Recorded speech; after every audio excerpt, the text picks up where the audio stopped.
अस्सलाम वालेकुम जी। दोस्तों की हाल चाल है? सब ठीक ठाक हो ना? अच्छा, ਤੁਹਾਨੂੰ ਪਤਾ ਹੈ ਕਿ ਇਨਸਾਨ ਨੂੰ ਜ਼ਿੰਦਾ ਰਹਿਣ ਵਾਸਤੇ ਪਾਣੀ ਦਾ ਹੋਣਾ ਜ਼ਰੂਰੀ ਹੈ, ਲੇਕਿਨ ਪਾਣੀ ਦੀ ਇੱਕ ਮਿਕਦਾਰ ਔਰ ਉਹਦਾ ਦਰਜਾ ਹਰਾਰਤ ਵੀ ਲੈਵਲ 'ਚ ਹੋਣਾ ਜ਼ਰੂਰੀ ਹੈ। ਜਿਸ ਤਰ੍ਹਾਂ ਕਿ ਅਗਰ ਜ਼ਿਆਦਾ ਠੰਡਾ ਜਾਂ ਠੰਡਾ ਪਾਣੀ ਹੋਵੇ ਨਾ ਤੇ ਇਨਸਾਨ ਨੂੰ ਠਾਰ ਕੇ ਮਾਰ ਦਿੰਦਾ। ਅਗਰ ਪਾਣੀ ਹੱਦ ਤੋਂ ਜ਼ਿਆਦਾ ਗਰਮ ਹੋਵੇ ਤੇ ਇਨਸਾਨ ਨੂੰ ਸਾੜ ਕੇ ਮਾਰ ਦਿੰਦਾ। ਅਗਰ ਪਾਣੀ ਮਿਕਦਾਰ ਦੇ ਵਿੱਚ ਜ਼ਿਆਦਾ ਆ ਜਾਵੇ ਤੇ ਤੁਹਾਨੂੰ ਡੋਬ ਕੇ ਮਾਰ ਦਿੰਦਾ। ਅੱਲਾਹ ਤਾਲਾ ਮਾਫ ਫਰਮਾਏ। ਤੁਹਾਨੂੰ ਪਤਾ ਕਿ ਅੱਜ ਕੱਲ੍ਹ ਸਲਾਬ ਦਾ ਸਿਲਸਿਲਾ ਜਾਰੀ ਹੈ, ਕਿੰਨੀਆਂ ਜਾਨਾਂ ਗਈਆਂ, ਜਾਨਵਰ ਉਹਦੇ ਵਿੱਚ ਰੁੜ ਗਏ ਨੇ, ਬਹੁਤ ਸਾਰੇ ਲੋਕ ਉਹਦੇ ਵਿੱਚ ਬਹੁਤ ਸਾਰਾ ਨੁਕਸਾਨ ਹੋਇਆ ਤੇ ਅੱਲਾਹ ਤਾਲਾ ਇਸ ਆਫਤ ਤੋਂ ਮਹਿਫੂਜ਼ ਫਰਮਾਏ। ਤੇ ਦੂਸਰਾ, ਅਗਰ ਸਾਨੂੰ ਪਾਣੀ ਬਿਲਕੁਲ ਹੀ ਨਾ ਮਿਲੇ ਤੇ ਇਹੀ ਪਾਣੀ ਸਾਨੂੰ ਪਿਆਸ ਦੇ ਨਾਲ ਮਾਰ ਦਿੰਦਾ ਹੈ।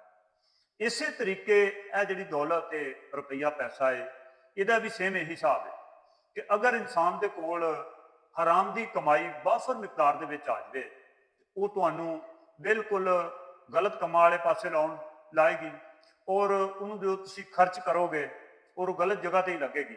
ਦੂਸਰੀ ਗੱਲ, ਵੱਡੀ ਗੱਲ ਇਹ ਆ ਕਿ ਤੁਹਾਡੇ ਅੰਦਰ ਗਰੂਰ ਔਰ ਤਕੱਬਰ ਲੈ ਕੇ ਆਏਗੀ, ਜਿਹੜਾ ਕਿ ਤੁਹਾਡੇ ਈਮਾਨ ਨੂੰ ਤਬਾਹ ਕਰ ਦੇਗਾ। ਹਲਾਲ ਦੀ ਕਮਾਈ ਹੋਏਗੀ, ਥੋੜੀ ਹੋਏਗੀ, ਮੁਨਾਸਬ ਹੋਏਗੀ ਤੇ ਤੁਹਾਨੂੰ ਉਹ ਅੱਛੀ ਔਰ ਸਹੀ ਜਗ੍ਹਾ ਤੇ ਨੇਕ ਰਸਤੇ ਤੇ ਖਰਚਣ ਦੀ ਤੌਫੀਕ ਮਿਲੇਗੀ। ਅਗਰ ਤੁਹਾਨੂੰ ਰੁਪਇਆ ਪੈਸਾ ਤੁਹਾਡੇ ਕੋਲ ਬਿਲਕੁਲ ਨਹੀਂ ਹੈਗਾ, ਇਹ ਦੇਖ ਲਓ ਕਿ ਪੈਸੇ ਤੋਂ ਬਗੈਰ ਕੋਈ ਚੀਜ਼ ਦੁਨੀਆ ਤੇ ਨਹੀਂ ਮਿਲਦੀ ਹੈਗੀ। ਇਹੀ ਰੁਪਇਆ ਪੈਸਾ ਇਨਸਾਨ ਨੂੰ ਭੁੱਖਾ ਵੀ ਮਾਰ ਦਿੰਦਾ। ਅੱਲਾਹ ਤਾਲਾ ਦੇ ਅੱਗੇ ਦੁਆ ਹੈ ਕਿ ਅੱਲਾਹ ਤਾਲਾ ਸਾਨੂੰ ਹਲਾਲ ਕਮਾਉਣ ਦੀ ਔਰ ਖਾਣ ਦੀ ਤੌਫੀਕ ਅਤਾ ਫਰਮਾਏ। ਆਮੀਨ।